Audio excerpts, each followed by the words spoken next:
Hello, and welcome to the Disruptive Chef Entrepreneur Show. Have you ever come across somebody's profile and within the first two sentences was like, oh my God, I need to connect with this guy? You guys gonna meet this guy today.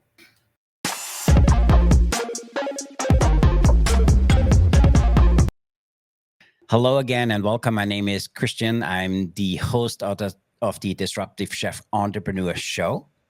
And I'm really excited to learn more about today's guest. As we did some research, who is really the front leader around transformational leadership and empowering change, not just in organizations, in whole cultures and industry. We came across today's guest. And the more I read about what he does and how he does things, it really spoke to me here. And I asked my team, we need to get him onto the show. And I have him here today calling in from beautiful Dubai.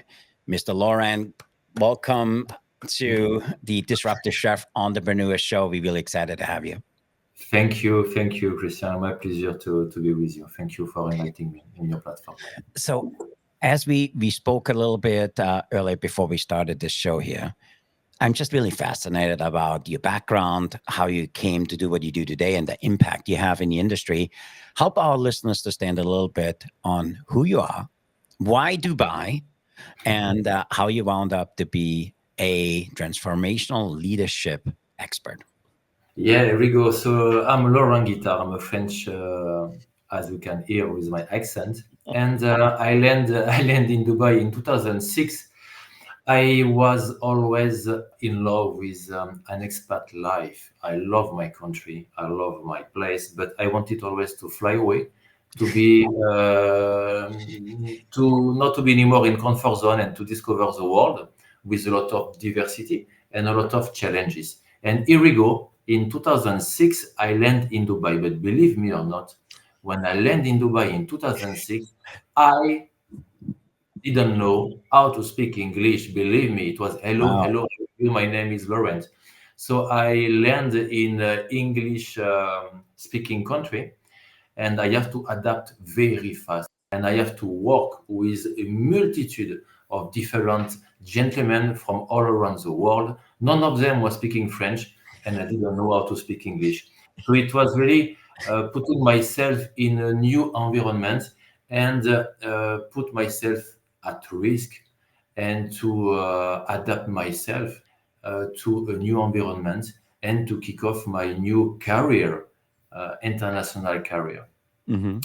Mainly, my background is retail. I worked 7 years in France in retail, mainly in a supermarket and hypermarket. And after landing in Dubai, I was opening the first hypermarket Oh, from a awesome. big organization from Saudi Arabia called Hyper Panda. So it was the first supermarket out of Saudi Arabia, and we opened it in Dubai itself. Very interesting, very challenging to enter in a field where Carrefour was the biggest supermarket network. So very interesting in terms of negotiation. Honestly, nothing was easy, but I believe that we are learning a lot when nothing is easy. You need to do the extra miles. You need to do the extra effort to bring business around the table. So it was a beautiful, beautiful journey. Oh, thank you. And I love that story. And a lot of chefs and a lot of hospitality professionals heard about transformational change and transformational leadership. I'm interested in what got you started and not just what you got started. What was some of the things in your career which shaped your approach around leadership and transformation? Well, look, leadership. I start to know about leadership when I was teenager. Hmm. I'm a fan of football. I'm a very fan of soccer football, and I always was interested by the different leadership for top coach, as we know, Carlos Ancelotti, Arsène Wenger, Jose Mourinho, and we see sometimes with same 11 player, same budget, same Yep. organization. You will put different coach, you will get different performance. One will fail with the Hmm. same player, one will win with I the love same that. player. So I do understand that how one man, one individual can impact and influence a team to lead them to success. So I really was admire so many coach who was able to do fantastic performance only by engaging themselves to the team and to try to lead by example. I say to try because lead by example is not only today and tomorrow, it's every Hmm. single days. So you Yep. have to get yourself out of your comfort zone and to be the one that your team accept. When you talk about leadership, there is no election as we have soon in America or we had recently in France. It's not an election. It means you have to be accepted by your team, and a leader cannot be against the team. So it's very important to be the one that the team want. It's not easy, but it is require a lot of authenticity. Hmm. You have to be not someone else. And you have also to be able to listen to your organization, to listen to your team, and to understand where we want to go. And we have to go all together toward our mission and challenges. I love that, and I'm really fascinated by that. So, tell us a little bit how you work on a daily basis. Do you work with individuals? Do you work with organizations? How do you kind of collaborate with them in the marketplace? So look, I'm having a couple of clients now, a couple of clients in Saudi Arabia and also in Emirates of Dubai. Whenever I'm getting a new business partner or new meeting, we need to understand that working with a transformation leader, it's a long process. It's a Hmm. long process because it's not something that we have to impose ourselves. It's a long process. Means we need to be able uh, to develop the leadership mindset to our client. They need to understand what are their weakness, what are their difficulty, what are their strengths, and how we can improve them. It means we cannot impact them. We need to influence, understand by themselves who they are. So there Hmm. is a part of discovering yourself. I was thinking I am, but finally I'm not. So sometimes it is a bit difficult for leaders to understand really their weakness because unfortunately more leaders grow into the hierarchy, vertical hierarchy, more some of them will get some ego. They will think, they will believe they know everything. They don't need any help to transform their business because they think they master their organization. So they need to admit that finally I'm not complete. And honestly, no one is complete. Every day I'm learning, every day I'm making mistake, and every day I try to be the best Laurent version than I was yesterday. So it is really a mindset. It's not to try to transform other. First, we need to transform ourselves. What I need to change to Hmm. fit my organization, what I need to do the extra miles and to support my team into the overall transformation. So it's a part of making a new mindset of a leader. And a leader, the first change, it is please stop to speak Hmm. and start to listen. A COO, a leader, a board member doesn't have to occupy the space. In my view, the main mission of a leader is to build a platform, to Hmm. build an ecosystem, to empower his team, for his team to be able to take decision, to lead their own department, and to feel secure whenever they will take a decision. So this is the main mission of a leader, not to speak and to occupy the space, but to build a proper platform where the team will feel secure and where they will feel belong to an organization. I love that. So again, you make it sound so simple. So help us understand, how do you empower leaders to become change makers in their organization? So first, we need to look. There are a process. Means first it will start by understanding the overall organization. So I will spend a couple of weeks and sometimes a month to review the overall organization, Yep. analyze the financial statements, what is good, what is not good. So to read all P&L, cash flow, and bank statement. The next step will be to listen to all stakeholders to get a lot of information and personal information about their experience as an employee and about their challenge as a team member of the organization. So whenever I will collect the overall organization, I will make a strategy with different KPIs based on the situation. Most of the time, honestly, we'll find the same issue. We're talking about lack of taking decision. We will find Yeah. micromanagement. We will find not authentic leadership. So most of the time we find the same symptom within some organization. So whenever I will set up the plan, it will be to meet my client, Mm-hmm.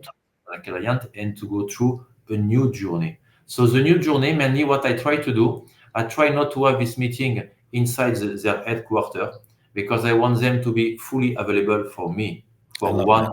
afternoon at least. So please, you leave your mobile in the office, come with me. We will set up a nice corner in the coffee shop, very friendly, for him not to feel that he is a CEO. He's not a CEO anymore. It is someone who wants to learn and to Mm-hmm. develop himself. So it will be a neutral environment. And at this time, I will go straight to the point, with a style, with respect, with a smile. But sometimes we need to say whatever we need to say. No need to turn around and to go straight to the point and to review the overall organization, what I identify as a top priority to fix and what will be the plan and what we can put for the second quarter and what can fix a later stage because it's not something relevant for the overall organization. So automatically we face a couple of challenges whenever you want to implement a new Mm-hmm. transformation. The number one challenge will be resistance. A lot of I'm curious about that, and I love that. So you hinted on earlier. So what are the one, two, or maybe three things you see all the time? And I think our listeners will be really interested in that, because you've been doing it for so long. You probably see certain common behaviors. So what are those? Look, number one, micromanagement. It is when the leader will interfere in all the tasks with everyone. This, Mm-hmm. for me, it's a red flag. It's Yeah. high toxic management, micromanagement. The second issue I'm facing whenever I'm going into details with some new client, it is, look, a CEO, a top leader, general manager, we can call them in different title, should have at least 7 direct report maximum. Some of Mm-hmm. the leaders I met, they used to have a 10, 20 team member who are coming anytime, every time in their office, asking, can we do this? Can you sign this? Can we approve that? And they will jump in the day-to-day life of the CEO, and this it is a second red flag. We can't have more than 7 direct reports. It's not possible. Mm-hmm. Company and organization have to be structured to give a time of the CEO to take care about strategy, financial planning, and to be able to be available whenever his team require his attention and focus, and to be able to empower. It means a team have to have some authority matrix, responsibility, Yeah. and resource and capability. Team have to be able to handle 95% of the task by their own. They can't jump in the CEO office for everything and nothing. It can't work. So 95% of the tasks have to be done entirely by the team member. It is really what the CEO have to establish as a principle. I love that. And I want to dive a little bit deeper on the seven. So where does the number seven comes from? And then also, how do you work with somebody who feels if I don't have 10, it's a competitive industry. I'm not at the top of my game. I feel like I'm not performing 100% because I think having those many, in some cases, it could be an ego thing. So how do you have that conversation if somebody has more than seven direct reports? So to highlight the points and the very important points that you highlight, someone who want to have more than 10 direct report, it is because it is ego, but it is also a lack of self-confidence. I Mm-hmm. don't trust myself. I'm not confident. I need to be on everything, on everyone, to be able to repeat every time the same thing to make sure my team will understand. And Yeah. this it is a big problem of self-confidence. Why seven? Look, when you look at any business, any industry globally, CEO have to focus on finance. This is the heart of the business. Have to focus on HR. HR, it is an asset. It is your team will make it or will not make your Mm-hmm. performance. HR. Number three, we talk about operation. It can be operation as a hotel, operation as a club, operation as a supermarkets. Operation, it is how you will create value, Mm-hmm. how you will capture value for your business. Number four, IT. Today we are in 2024. We can't operate any single organization. It can be a startup, it can be a public listed company without a proper IT system. So it is very important and critical that the CEO have some understanding about the IT system. Are we up to date? Do we need to change? Do we need to amend? To make sure that his team have a proper resource and capability to perform the duty. Administration, it is another important part. Whenever you operate some restaurants, we talk always about lease agreements, Mm-hmm. about capex, apex. We need someone to be on the top of capex and opex, and it is the main job of the admin gentleman. And the last one, marketing. Marketing, it is everything today. Instagram, Snapchat, LinkedIn, Yeah. YouTube. If you are not on this platform, you are nowhere. So whenever a CEO will be engaged with seven individuals, so why seven? Because number one, it will cover the overall business. Number two, something that I used to see in my transformation leader journey, it is some very long, useless, weekly meeting who will stay 5 hours. And in this weekly meeting, you will have all the organization in the same room and talking about everything and nothing, and no one will remember anything for the next meeting. This it is a red flag. Look, I like meeting, but a meeting have to be efficiency. So Mm-hmm. what I always advise to my client it is instead to have a long meeting with everyone. Whenever you will have only seven direct reports, you will have seven one-to-one weekly meetings. The Mm-hmm. week start on Monday. Make sure Monday morning, 9 o'clock, the first meeting, it is with the finance guy. And you will stay 1 hour with the finance guy and you will be available for him. And Monday afternoon, Tuesday. So maximum Tuesday evening, you will meet your seven direct report and everyone will go to their duty. So small clarification. When I say one-to-one meeting, I'm not telling you that the CEO will be speaking during 1 hour. I'm Mm-hmm. telling you that the direct report will have the CEO available for 1 hour. It is 1 hour for the manager, not for the CEO, where he will come with some challenges. Look, I need this for one, two, three, four. Help me for this. Guide me. I need your approval for this. It is a time only where the CEO will be available and will be able to assist, support, and take decisions that he have to take to empower this his Mm-hmm. team member. This it is very critical. And what I told them also, just to end this one-to-one, I say to my CEO client, look, next week, if you have anything to ask to your team member for their one-to-one meeting, you have to send them an email 1 week before. And you are telling them next week, I will have to speak with you on one, two, and three points. You Mm-hmm. have to give time to be ready for your points. You don't like surprise, we don't have time to be surprised, and you need to have a real and efficient answer on some couple of points. So give them time to be ready, and whenever you tackle the meeting, you go straight to the point, and you will be very efficient in times and efficient in decision. So this it is overall process for the 7 direct report, going through this one-on-one weekly meeting with the team.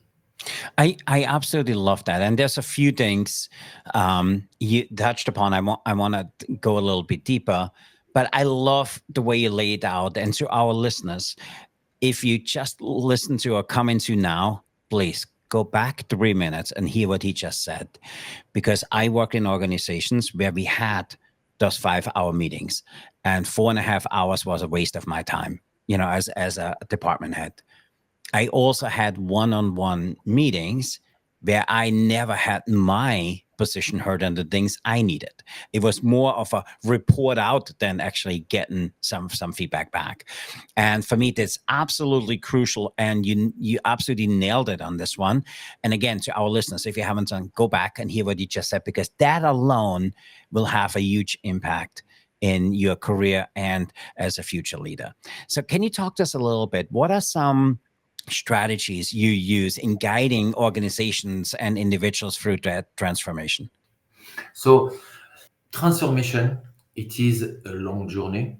It requires effort from everyone. Everyone has to be part of the organization and of the transformation. It's not something, that we want to tell them, okay, guys, starting tomorrow, we start at 6 o'clock morning and we work this, we do that, and we go to this point. No, we don't want to impose a transformation. It should be something that at the end of the day, we need to tell them what to do, but we want them to feel it is their decision, it is their idea, and they want to do it. It is, selling an idea that tomorrow we need to start to think differently. For instance, we need to put our customer at the center of our business. And whatever we do every single day, whatever we will take this and only to improve customer experience, customer satisfaction. It is our day-to-day objective.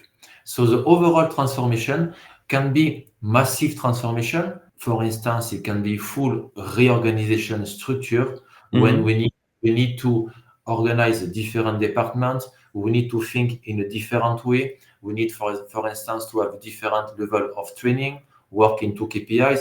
Look, I went to some organization, believe me or not, who was open a couple of years ago. There was no job description. I'm sorry, I don't mean to laugh, but how can you exist or run an organization without a job description? So when I met my client, and I find him one time being a bit tough with one of his team member. After this meeting, I catch him, I close the door. Look, what you try to do, you try to manage one of your team member who didn't deliver his task. Yeah, I'm not happy because look, many times I told him 2, 1, 2, 3, and he's not able to deliver what we agreed. Okay, can you show me his job description, please? We don't have job description. So how you can be after someone if you are the one who is not doing your job? First of all, everyone have to have a job description. Everyone have to have an authority matrix. What they're able to do, what they need to do with their online manager. So, there is a lot of principle, a lot of project which have to be across the board. We need to have also a grading scale. Means we need to understand what will be the salary for everyone. And sometimes we see in the same organization, we have 2 gentlemen with the same level. One is getting 15% more than the other one. Why? We don't know. So we need to understand and to have a bit of equity within the organization, fairness, transparency, and authenticity. People need to understand one thing, how the company is working. Because at the end of the day, I truly believe me, I truly believe that everyone is good. Everyone want to do a good job. Everyone want to enjoy their working hours. I believe that everyone has the same principle. So as a leader, what I need to do to put themselves on track, what I need to build as an ecosystem to make sure they know the rule of the games, they know what to do to get there. Because everyone want to have a place to grow, want to have a different career, and want to grow horizontally or vertically.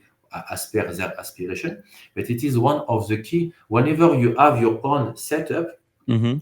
you can be demanding with your team, but how you can ask them to do something if they don't know what they have to do? It means you are the silly guys in the organization, and after you are losing your credibility with your team because your team will not understand why he's asking me this if I don't know what I have to do. So we have a lot of principles to put in place. So transformation, I went to so many different transformation with my client. Transformation in terms of how to increase the revenue, how to create value, how to capture value. So one of the first questions that I'm asking to the team, what is the company purpose? What we are, what are our goal? What is our mission? Do we have a competitive advantage? Because honestly, if you open a business today, or if you run a business today and you do not have any competitive advantage, means you will be under stress, under pressure, because you will have all competitors and you will be like them. So the Mm-hmm. only way for the customer to differentiate yourself will be the price of your offering. And automatically, if we go into a price war with your competitor, everyone will decline, everyone will be losing Mm-hmm. profitability, margin, and only one will win is the customer. And at the end, this business is not sustainable, and customer will be losing also his favorite restaurant or supermarket because it will disappear from the field. I absolutely love what you just said because I know many of our listeners worked for that one guy who maybe didn't have a really clear job description and ask you something which was off what your sense of expertise actually is. And we all had somebody who gave us a job description, but the job was something totally different than the job description stuff because the job evolved, but nobody updated the job description. And for me, that really resonated. I know it will resonate with our listeners. And you talked earlier a little bit about technologies that if you don't, if you're not on social media, if you're not on a mobile device, you don't exist. Talk to us a little bit. What are some of the emerging technologies, and or do you leverage AI in the role of leadership and transformation? Well, AI, it's a new wave, it's a new deal. AI start to be today, nowadays, across all the industry. Mm-hmm. In my mission, I'm working as a retailer transformation leader, and also I'm working as a transformation leader for our media agency. Means we are Yep. doing commercial for McDonald's and different big brand in Saudi Arabia, and also some commercial for some different government entity. So at this time, understand that AI can make your life a bit more easy and increase your pace of delivery. Mm-hmm. Today, AI can create for you a content. You Yep. want to do a movie, a scenario, you will answer in details all the different components, your objective, the different component of the scenario, and AI will suggest couple of content for you to tackle Mm-hmm. and a new tender. So AI today, when we talk about Middle East region, it starts to be available in different organizations. Microsoft is very strong and very well implemented in Mm-hmm. UAE and Saudi Arabia, and they're leading the games here. So when we talk about different IT technology for any organization and a leader, it starts by to have a proper system. It can be Microsoft, it can be Oracle, depend on your organization, depend on your industry. We also advise all our clients to be in the cloud because whenever you put all Mm-hmm. the data in the cloud, number one is safe. Number two, you don't have to invest into capex and to have a server in your office who will require a lot of attention, who will need to be upgraded and change every 5 6 years to be able to match the new requirement. So it is a way to outsource all your archive and data to the cloud.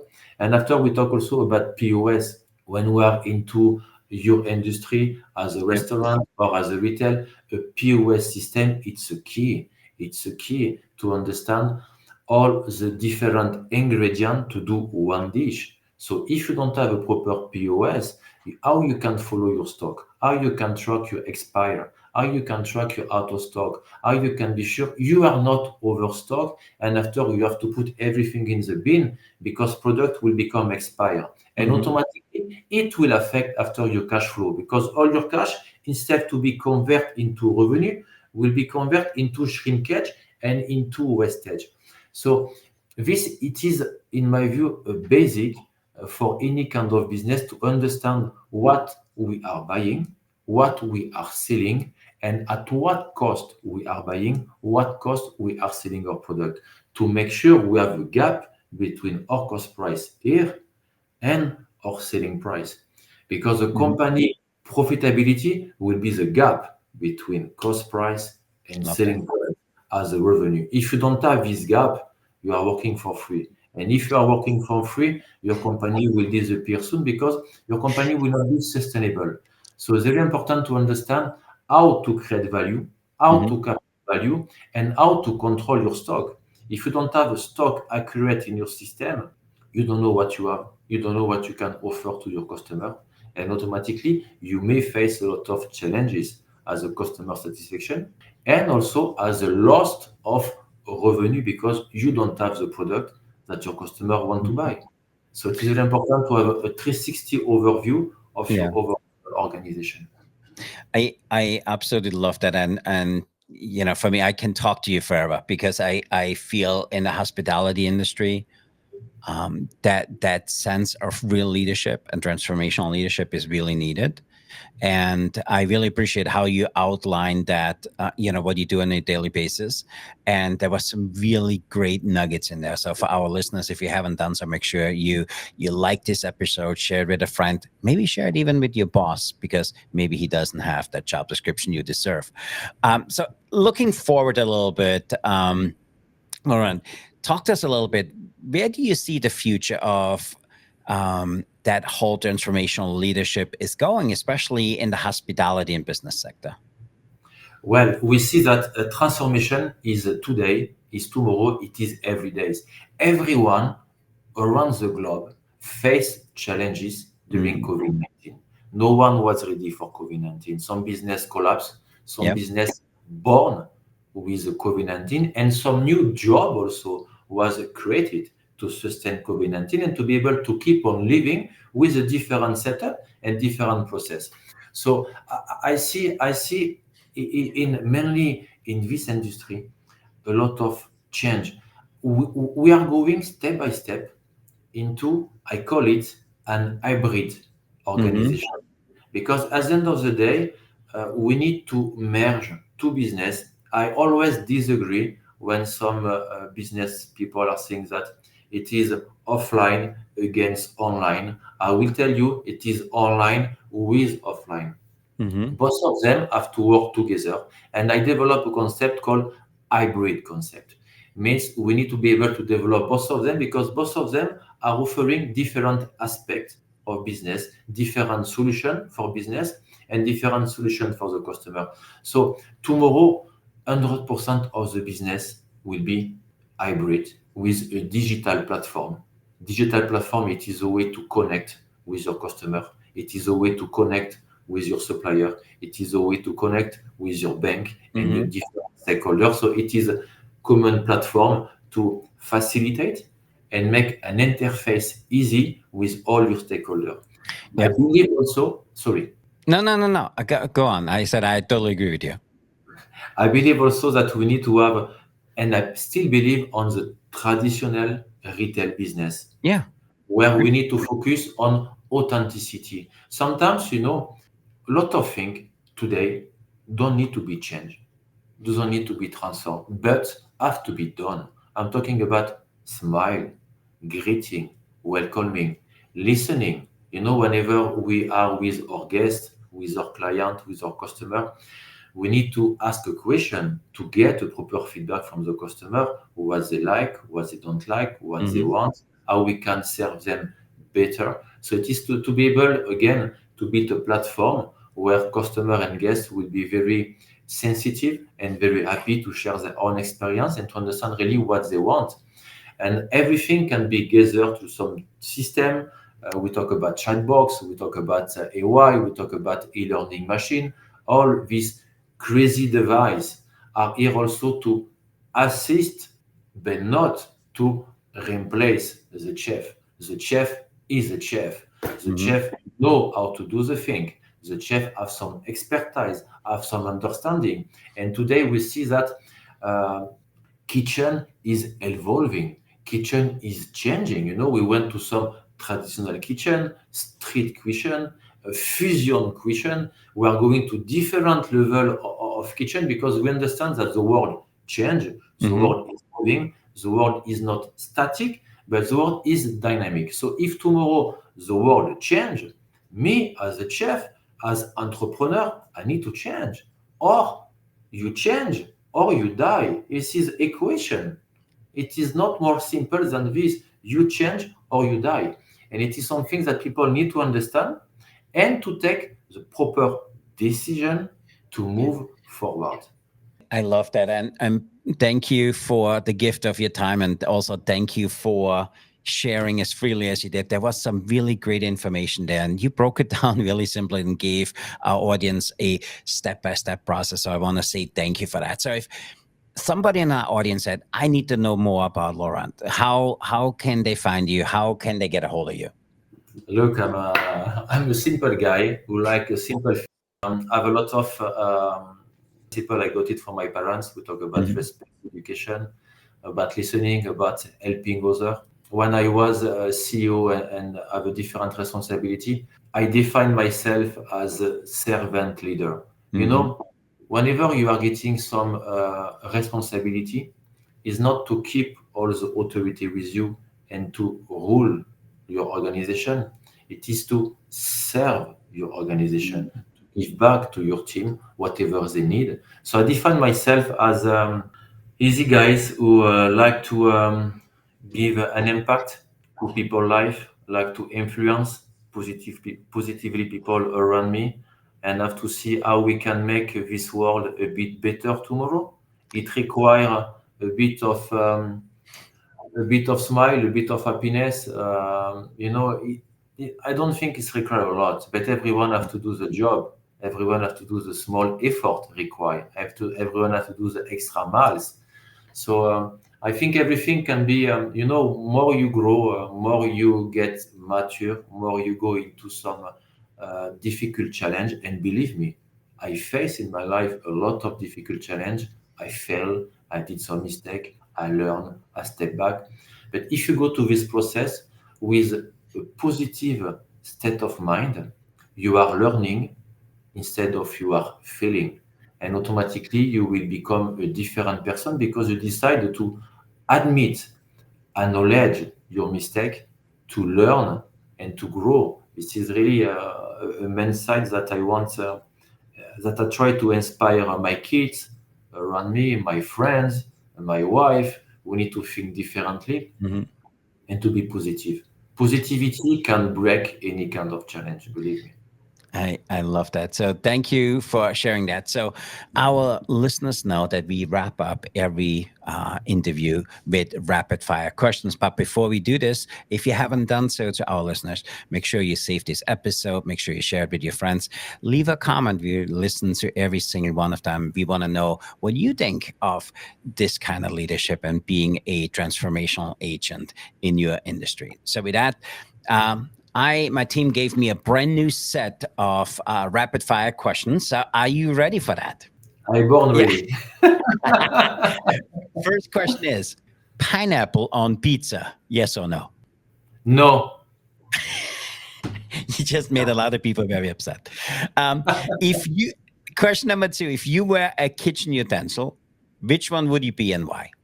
Mixer. Why? Because with the mixer, you transform things. You put eggs, you put Oh, I flour, love you put sugar, you put cream, and you take different components around you. You will mix them to transform them. So it's about transformation. so what is one of the foods you refuse to eat? Honestly, I'm quite open. I'm quite open to discover a lot of meals, but maybe the frog legs. As a French guy is not good. I love that. And our last question for you is, Laurent, what is your go-to midnight snack? This means what I like to have as a snack at midnight. Yes, if you wake up at midnight and you have a hankering for something, what is that snack you will have? Wow, I need to admit, it will be some chocolate milk. I can't say no to chocolate. I can't say no to chocolate. I can. You're French. I expected a good cheese and a little Chardonnay de Pape, just enough to get me back to sleep. Hey, it's a good plan also. A good Chateauneuf du Pape with a petit camembert with a French Oh, baguette. Bon appétit. uh, Laurent, I really appreciate this conversation. Thanks for coming on and sharing your insight with our listeners. So, before we go, what is a last word of advice you have for emerging leaders in the hospitality space? Well, I will say, guys, be serious, but take it easy. Hmm. Be serious in a way that you are a responsible guys. You lead a team, you lead a business, so you have to do this in a serious way. But please take it easy. At the end of the day, a smile and a team around you, believe me, you can face any single challenge all together. I love that. So good. So good. So we really appreciate you being here today. And to our listeners, if you haven't done so, make sure you earmark this episode, share it with a friend. Make sure you listen over again what he talked about, how he deploys strategies on making that transformational change. And then also, if you haven't done so, make sure you get to the Disruptive Chef Club, join our private community. There's the latest and greatest, and you get to see a little bit behind the scenes what we do. So with that, I want to say thank you for everybody. Thank you, Laurent, for being here today. Thank Until you. next time, Bye. remember to disrupt your kitchen, fire up your career, stay hungry for change. I'm Christian here with Mr. Laurent calling in from beautiful Dubai. We are signing off. We are out of here. So until your next episode, be the change, be the challenge, and be the chef who sets the world on fire. With that, thanks everybody for Thank listening you. in, and go out there and stay disruptive, everybody. Thanks, everybody. Thank you so much. Thank you for having me. Have a lovely day.